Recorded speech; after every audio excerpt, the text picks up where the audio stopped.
Dans 2 jours, les personnels travaillant dans les établissements de santé devront être vaccinés sous peine de voir leur contrat de travail suspendu. À l'EHPAD public des Rives d'Aude, 93% du personnel est vacciné, par conviction ou par obligation. Ils nous ont expliqué leur choix. Et je l'ai fait pourquoi ? Pour moi, j'ai des droits, mais j'ai des devoirs. Et moi, le devoir de protéger nos personnes âgées est primordial. Donc déjà, je me suis fait vacciner par rapport à ça. Et ensuite, je me suis vaccinée parce que je voudrais que cette crise s'arrête et qu'on revive normalement. Écoutez, c'est suite au discours d'Emmanuel Macron. Je n'étais pas vaccinée jusqu'à début juillet. Et bon, je me suis fait vacciner pour pouvoir travailler. Parce que j'ai pas le choix, que je suis en contractuel. En CDD, sinon me couper mon contrat. Pour moi, c'est chacun son choix. Après, je sais pas trop les contraintes qu'il y a s'ils ne se font pas vacciner, mais après moi, c'est une conviction, mon métier. Donc perdre mon métier pour un vaccin... Le début, c'était surtout pour sortir. Et pour continuer à avoir une vie normale, aller au restaurant, être tranquille.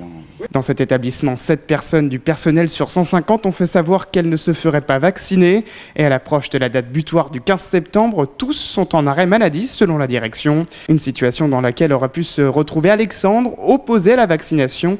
Il s'est résigné à se faire vacciner, mais comprend la position de ses collègues. En fait, à la base, je voulais pas me faire vacciner. Mais j'avais une vie derrière, j'ai des crédits, et donc du coup, c'était une obligation. Voilà. À la base, je voulais pas le faire. C'est vrai que c'est difficile, et par rapport à ce vaccin-là, en fait, on n'a pas beaucoup de recul. Et c'est vrai que moi, je me pose un million de questions. Là, j'ai fait la première injection. Je sais pas si plus tard, en fait, si j'aurai des conséquences ou pas. Et c'est vrai que c'est très difficile à réfléchir et à analyser surtout.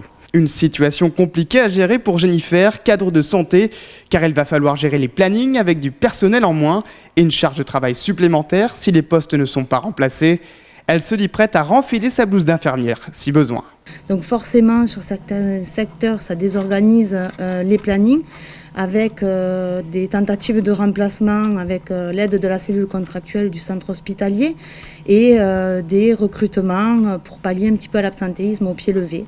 Voilà ce qui se fait à l'heure actuelle avec des essais de recrutement malgré la pénurie de personnel qu'il peut y avoir dans l'ensemble du territoire. Il y a des difficultés aussi bien au niveau infirmier avec des difficultés de recrutement et au niveau aussi maintenant aide-soignant qui auparavant était moins présent que ce que ça peut l'être à l'heure actuelle. En revanche, dans le secteur privé, 100% des personnels sont vaccinés selon les directions de 6 EHPAD et maisons de retraite de Carcassonne que nous avons contactées.